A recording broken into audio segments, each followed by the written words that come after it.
Saudara-saudariku terkasih, kita berjumpa kembali bersama saya Pastor Faustinus Bulle OSC. Pada kesempatan ini saya mengajak kita untuk merenungkan sosok Santo Yosef. Tema pembahasan kita adalah Tahun Santo Yosef, Bapa yang setia dan rendah hati. Tema ini saya dasarkan pada permenungan dengan dokumen dari Paus kita, Paus Fransiskus, Surat Apostolik Patris Corde yang dikeluarkan 8 Desember 2020 yang lalu. Isi materi yang pertama adalah pengantar, lalu yang kedua siapa Santo Yosef, dan yang ketiga indulgensi penuh dalam Tahun Santo Yosef, dan yang keempat pertanyaan-pertanyaan refleksi.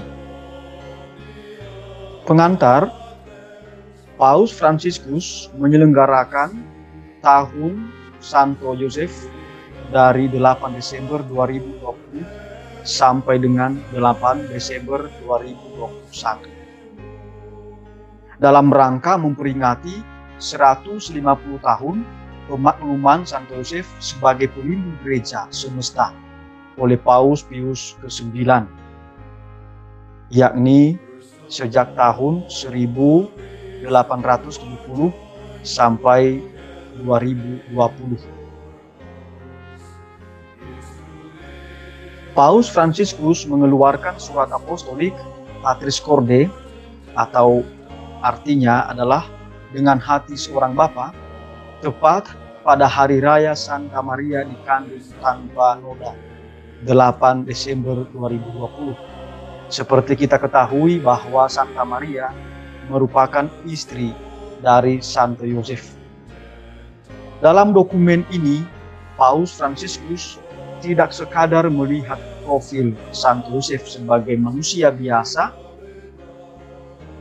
tetapi dalam Patris Corde ini kita disadarkan pada sosok Santo Yosef yang memandang peristiwa hidupnya dengan selalu bekerja sama dengan Allah.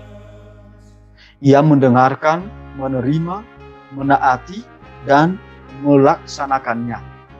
Nah, saudara-saudariku yang terkasih, KWI sudah menerjemahkan Patris Corde ini ke dalam bahasa Indonesia seperti foto ini, dan kita bisa membacanya. Saya rasa juga sudah disebarkan melalui media online, bisa di search dan di download di sana. Bagus sekali kalau kita membaca dokumen ini. Yang kedua adalah siapa Santo Yosef. Santo Yosef adalah tukang kayu yang rendah hati. Bisa kita lihat itu di dalam Matius bab 13 ayat 55. Ia juga tunangan Santa Maria. Matius bab 1 ayat 18. Injil Lukas bab 1 ayat 27. Laki-laki yang tulus hati, tidak mencemarkan nama baik Maria. Matius 1 ayat 19. Santo Yosef selalu siap sedia untuk melakukan kehendak Allah yang dinyatakan kepadanya dalam hukumnya. Bisa kita baca itu di dalam Lukas bab 2 ayat 22, ayat 27, dan ayat 39. Bahkan Santo Yosef berani berperan sebagai bapa yang legal bagi Yesus. Santo Yosef berbuat daripada berkata. Mengikuti kehendak Allah tidak hanya dengan kata-katanya, tetapi terutama dengan perbuatannya. Maka Santo Yosef itu tidak banyak berkata-kata, tapi banyak yang ia lakukan, perbuatan-perbuatan yang luar biasa. Orang biasa yang luar biasa. Inilah sosok Santo Yosef. Orang biasa, tukang kayu, sama seperti orang kebanyakan. Ia adalah suami Santa Maria dan bapa sah dari Yesus secara adat Yahudi dan juga hukum Yahudi. Dengan menjadikan hidupnya sebagai suatu pelayanan, sebuah pengorbanan kepada misteri inkarnasi dan misi penebusan yang disatukan di dalamnya. Patris Corde nomor 1. Yesus Sang Mesias bertumbuh dan berkembang dalam rumahnya, dalam rumah Santo Yosef dan Maria. Lukas bab 2 ayat 52. Berkat perannya dalam sejarah keselamatan, Santo Yusuf menjadi seorang bapa yang selalu dikasihi oleh umat Kristiani. Yosef atau Yusuf itu sama saja ya. Jadi kita kalau nanti muncul Santo Yusuf atau Santo Yosef itu nama yang sama. Terlalu sering kita berpikir bahwa Allah hanya mengandalkan bagian diri kita yang baik dan berhasil, sementara pada kenyataannya kebanyakan rencananya terpenuhi dalam kelemahan kita. Dan meskipun seperti itu adanya. Patris Corde nomor 2, dan juga kita bisa baca, kita bisa bandingkan di dalam 2 Korintus 12 ayat 7-9. Jadi saudara-saudariku yang terkasih, jangan pernah putus asa dan jangan pernah apatis atau skeptis mengatakan saya tidak mampu. Tidak. Justru banyak orang-orang yang memiliki kelemahan yang juga dipakai oleh Allah untuk mewartakan kehendak-Nya, untuk juga membawa manusia lebih dekat dengan Allah. Maka pada kesempatan ini kita selalu terbuka hati dan pikiran kita supaya kita berguna di hadapan Allah dan kita melakukan apa yang sesuai dengan kehendak Allah. Tentunya saja penuh dengan perjuangan dan pengorbanan. Seperti Santo Yosef.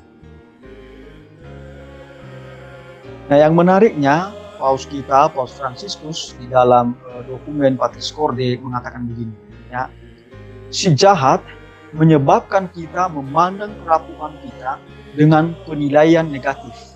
Saya tidak bisa, saya tidak mampu. Nah, ini kuasa si jahat. Sementara Roh meneranginya dengan kelemah lembutan. Roh Kudus itu selalu menguatkan, kamu bisa. Walaupun kamu lemah, kamu bisa. Ayo, bisa. Jangan lelah, ya. Terus maju. Tuhan Allah mendampingimu. Tuhan Allah membuka pintu. Kelemah lembutan adalah cara terbaik untuk menyentuh apa yang rapuh dalam diri kita. Patris Corde nomor 2. Santo Yosef mengajar kita bahwa memiliki iman kepada Tuhan juga mencakup kepercayaan bahwa Dia dapat bekerja melalui ketakutan kita, kerapuhan kita, kelemahan kita. Patris Corde nomor 2. Ya, pada saat Santo Yosef mengetahui bahwa Maria telah mengandung, padahal mereka belum menjadi suami istri, tentu saja Santo Yosef ketakutan. Tetapi justru Santo Yosef rendah hati dan terbuka kepada kehendak Allah. Maka dia sungguh-sungguh dipakai oleh Allah untuk melaksanakan kehendak-Nya. Nah, ini yang luar biasa. Santo Yosef itu taat pada kehendak Allah. Itu bisa kita baca juga di dalam Injil Matius bab 1 ayat 18-25. Kehendak manusiawi Yosef yakni mau menceraikan Maria dengan diam-diam, ya. Tapi bukan dengan sensasional, berkuar-kuar di depan publik, tidak, tapi dengan diam-diam. Karena sudah mengandung.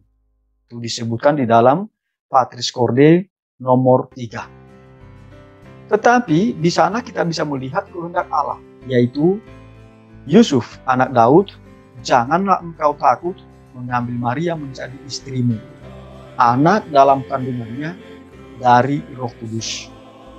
Itu bisa kita lihat di dalam Injil Matius bab 1 ayat 18-25.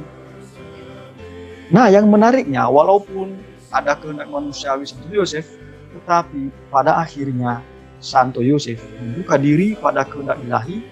Dengan demikian Santo Yosef mengatakan, saya mengikuti kehendak Allah. Matius bab 1 ayat 24. Jadi ini yang luar biasa. Tentu saja setelah melalui pergulatan. Santo Yosef yang taat pada Allah berani menerima Maria Patris Corde nomor 4, yang telah mengandung dari Roh Kudus, ia tidak pergi meninggalkan Maria. Menerima panggilan berarti menerima kehendak Allah. Kalau kita mengatakan, saya sebagai seorang Kristiani, sebagai seorang Kristiani itu adalah sebagai sebuah panggilan, maka juga kita mesti berjuang melaksanakan apa yang menjadi kehendak Tuhan Allah, Tuhan Yesus, Roh Kudus dalam diri kita. Kalau saya berkata, saya sebagai seorang pastor, maka saya juga berjuang supaya saya bisa mewujudkan pribadi saya sebagai seorang pastor, apa yang dikehendaki oleh Allah. Kalau Bapak Ibu juga memilih panggilan sebagai suami dan istri, maka Bapak Ibu diminta untuk berjuang menerima kehendak Allah di dalam persekutuan Bapak Ibu sebagai suami istri, supaya Bapak Ibu dikuduskan, mencapai kesempurnaan. Maka perkawinan demikian itu tidak hanya sekadar lembaga manusia, tetapi justru sebagai lembaga ilahi, menguduskan Bapak dan Ibu, menyempurnakan Bapak dan Ibu. Santo Yosef tetap setia kendati menghadapi tantangan dan kesulitan. Misinya bukan ambisi pribadinya, tetapi demi kehendak ilahi.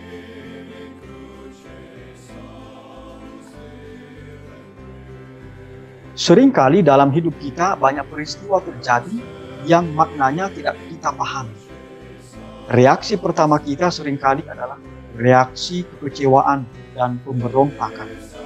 Patris Corde nomor 4. Tetapi Santo Yosef melakukan hal yang sebaliknya. Dia tidak kecewa dan tidak memberontak, tapi menerima, berdamai dengan sejarahnya, dan berjuang menerimanya. Sehingga dengan demikian dia berkembang untuk menerima kehendak Allah.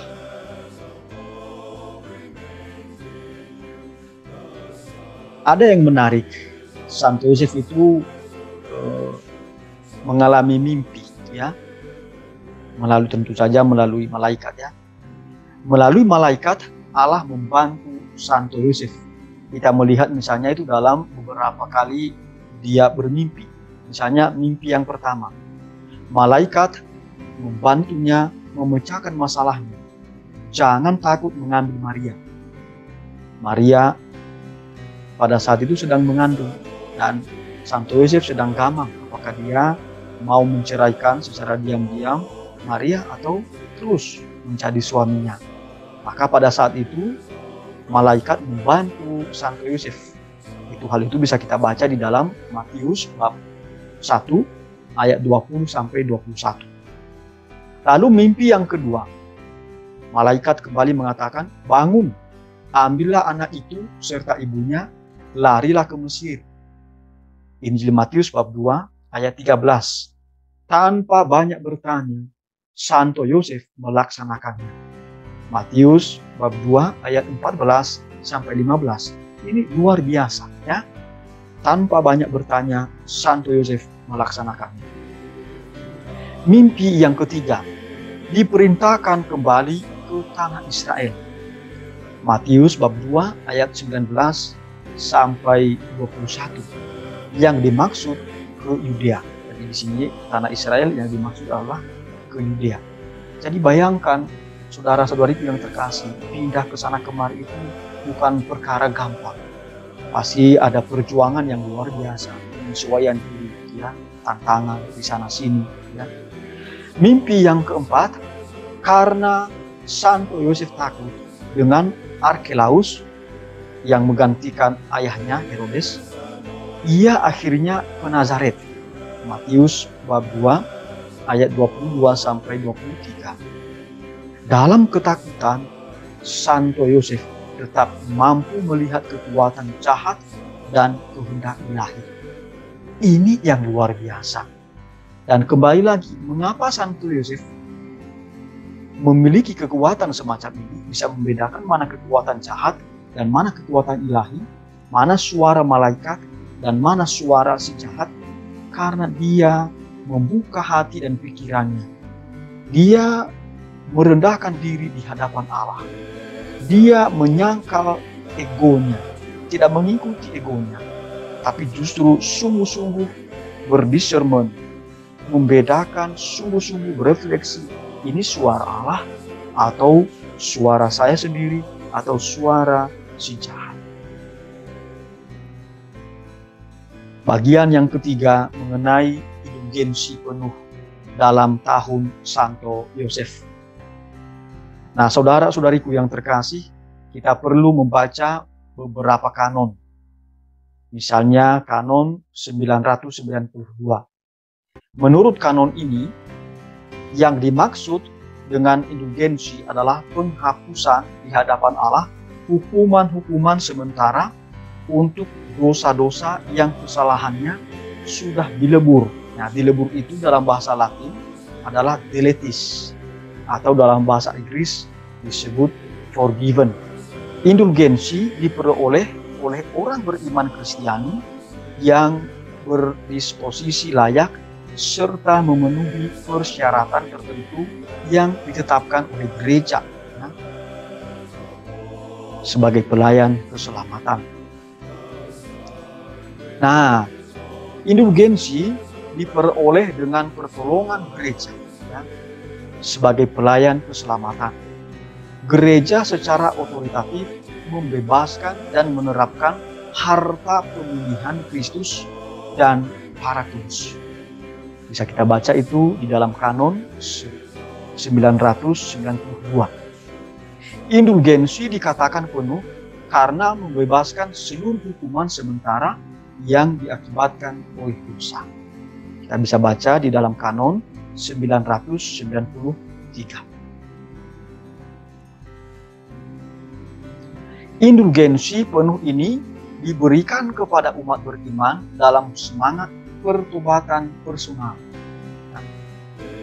Indulgensi penuh mengandaikan adanya pertobatan pribadi secara sempurna.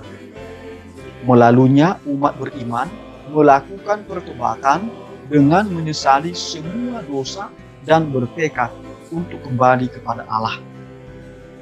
Jadi memang di sini yang sangat diharapkan adalah kita sungguh-sungguh mengalami pertobatan dan terus melakukan pertobatan itu dalam hidup kita. Ya, bukan hanya selama 1 tahun ini bertobat, bukan, tetapi membangun komitmen bahwa kita bertobat. Ya. Hal ini ditempuh dengan meninggalkan perilaku yang melawan kehendak Allah. Dalam kondisi ini, ia dinilai berdisposisi layak atau berada dalam keadaan rahmat. Kita itu bisa melihat di dalam kanon 996 paragraf pertama. Ada beberapa ketentuan indulgensi pada tahun Santo Yosef ini. Indulgensi penuh diberikan kepada umat dengan syarat-syarat biasa seperti berikut ini. Berkomitmen bertobat, mengaku dosa, menerima komuni, ikut mendoakan intensi paus. Nah, kalau ada intensi paus bisa kita baca itu, misalnya kita cari di situs resmi Vatikan, vaticannews.va, lalu kita ikut mendoakan, ya. Lalu bermeditasi selama 30 menit tentang Bapa Kami atau ikut retret sehari yang mencakup meditasi tentang Santo Yosef. Mereka yang melaksanakan pekerjaan jasmani dan rohani menurut teladan Santo Yosef. Di sana ada kejujuran, ada ketulusan, ya, perjuangan yang disertai dengan kerendahan hati seperti Santo Yosef. Lebih banyak berbuat, bekerja daripada berkata-kata seperti juga Santo Yosef. Berdoa rosario bersama komunitas di biara, di susteran, pastoran, ya, atau di dalam keluarga, atau juga bersama dengan tunangan, ya, membangun suasana dan kebiasaan doa. Ini yang dimaksudnya supaya tercipta suasana itu di dalam hidup kita. Setiap hari mempercayakan hidup pada perlindungan Santo Yosef sebagai orang yang penuh kerendahan hati. mendaraskan litani Santo Yosef. Jadi ada litani mengenai Santo Yosef. Lalu yang terakhir, saudara-saudari yang terkasih, pertanyaan-pertanyaan refleksi untuk kita. Yang pertama, apakah aku selama ini lebih sering kecewa dan memberontak daripada berjuang seperti Santo Yosef, menerima dan berdamai? Apa yang mestinya saya lakukan? Saya perjuangkan. Yang kedua, apakah aku mendengarkan dan melaksanakan kehendak Allah atau keinginan manusiawi itu? Dan yang ketiga, apakah aku mau berjuang seperti Santo Yosef yang taat dan setia pada kehendak Allah? Saudara-saudariku yang terkasih, pertanyaan refleksi ini tentu saja tidak gampang, maka marilah kita mohon tuntunan Roh Kudus. Kita berdoa. Dalam nama Bapa dan Putra dan Roh Kudus. Amin.